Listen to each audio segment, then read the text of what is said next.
And I'm joined now by Dennis Ross, a longtime U.S. diplomat and Mideast envoy, serving in the George H.W. Bush, Clinton, and Obama administrations. He's now a counselor at the Washington Institute for Near East Policy.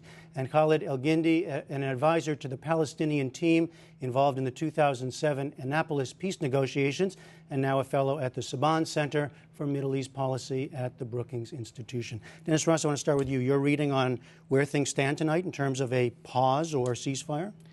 I do think the outlines of a ceasefire have probably been shaped at this point. I think the Secretary of State is there and has a chance to finalize this by, in a sense, becoming the repository of the commitments that each side has made. I think one of the things that's going on right now is trying to make certain that all the understandings are understood the same way by each side, and whatever promises are being made will now be promises made to her as well. And in effect, she becomes almost the holder of those as a kind of deposit. Mm-hmm. That, I think, is a chance for the ceasefire to actually be implemented and gives it more of a chance to endure. But these things, from my experience, having done a lot of this in the past, they're never done until you actually see them implemented. What, Mr. Elgindy, what is known or what can be said about the Palestinian stance at this point in terms of what it would take to get the ceasefire? Well, on the Palestinian side, it's obviously a very different dynamic. On the Palestinian side, you're dealing with a divided authority. Essentially, you have Hamas that is running the show in the Gaza Strip, and President Mahmoud Abbas in the West Bank. And Hillary Clinton is really only able to meet with one side, and it's the side that doesn't have any say on what happens on the ground. You should explain that. I mean, that she's only able to, by law, really, right, to talk to. That's right. So that's one of the complicating realities in this kind of dysfunctional dynamic, and so the Egyptians are playing a very prominent role because they're one of the few parties that can actually talk to everyone. But does President Abbas have any influence at all in what goes on in Gaza at this point? At this point, no, he does not. And he has been marginalized over the years. He was pushed out, his leadership was pushed out of Gaza in 2007 by Hamas, which had won an election in 2006. But the situation between these two rival factions had gotten to the point where it was essentially a civil war. You know, there's been a lot of talk in recent days about Hamas gaining influence. Yes. In Gaza, certainly, in the region. How do you see that? What's going on in sort of its positioning? Well, there's certainly a focal point in this conflict, but I would say the one who's really gained influence is Egypt. You know, here is Egypt that prior to the time that the new Egypt emerged, in the last years of the Mubarak regime, was playing less and less of a role within the region. Now here we have President Morsi, even though he's the new Egyptian president and the preoccupation is primarily internal and economic, the fact is he's the one who's brokering this. And notwithstanding, is it even more than Hillary Clinton? I mean, you were saying she comes in and plays this role of sort of repository, but is it more the Egyptians who are the power brokers here? Yes, really? Because the Egyptians have a relationship with Hamas. And what's interesting, notwithstanding that this is a new Egyptian government that is dominated by the Muslim Brotherhood, and the Muslim Brotherhood has been fundamentally hostile to Israel, nonetheless, to recognize where they are in the region, to recognize that they have to preserve the peace treaty with Israel, here they are, they're brokering between Hamas and Israel.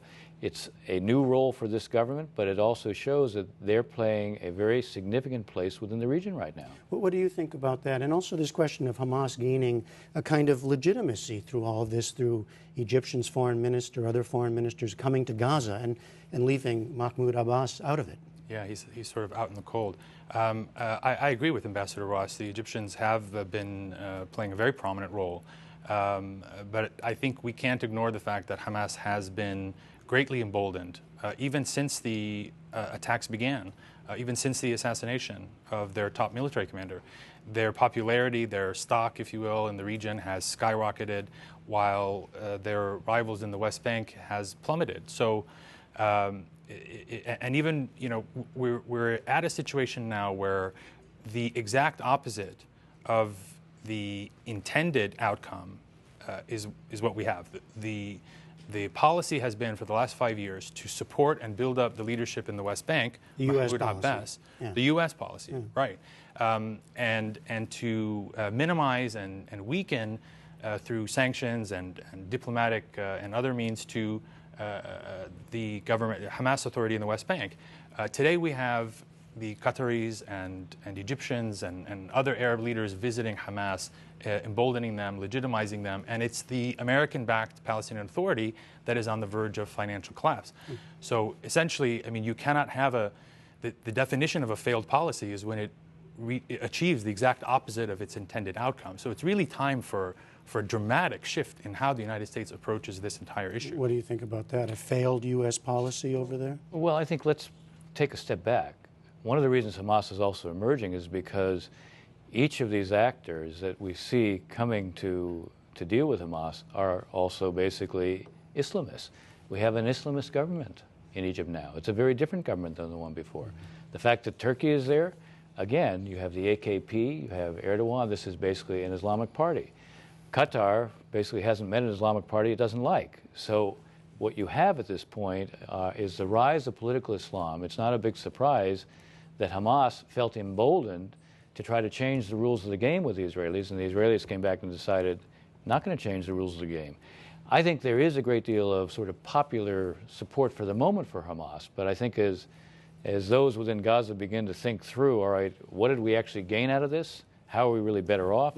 I wonder whether or not the same kind of sense of popularity will remain as strong as it is right now. Are you suggesting that the U.S. should now be talking directly to Hamas? I'm not, actually. I'm suggesting that the U.S. should allow Palestinians to talk to one another because as long as you have a dysfunctional Palestinian polity, you're going to have a dysfunctional situation on the negotiating track with Mahmoud Abbas and on the security track of Gaza with vis-a-vis Hamas.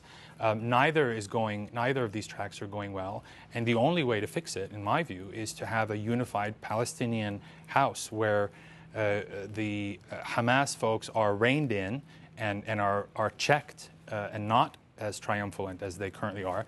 And the only way to do that is by building up Mahmoud Abbas and his Fatah faction in the West Bank. So just in our last minute, what happens overnight and tomorrow as we watch Hillary Clinton meeting with some of these players? Well, my guess is that she is going to try to make certain that, in fact, there is a common set of understandings that, in fact, don't require additional clarification.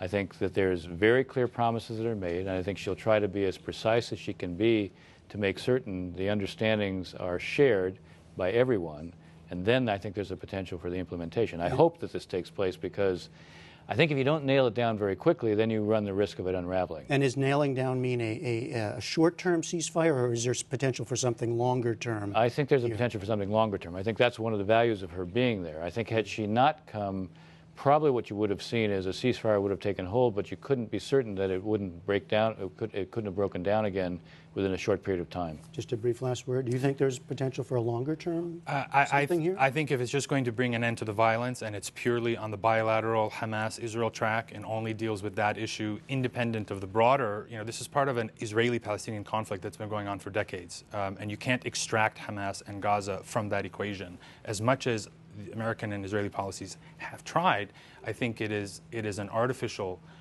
kind of reality that they're imposing, and we're seeing the realities of that. You cannot have a functional diplomatic track, and you can't have a durable ceasefire on the Gaza track either. All right. Khalid Elgindy and Dennis Ross, thank you both very much.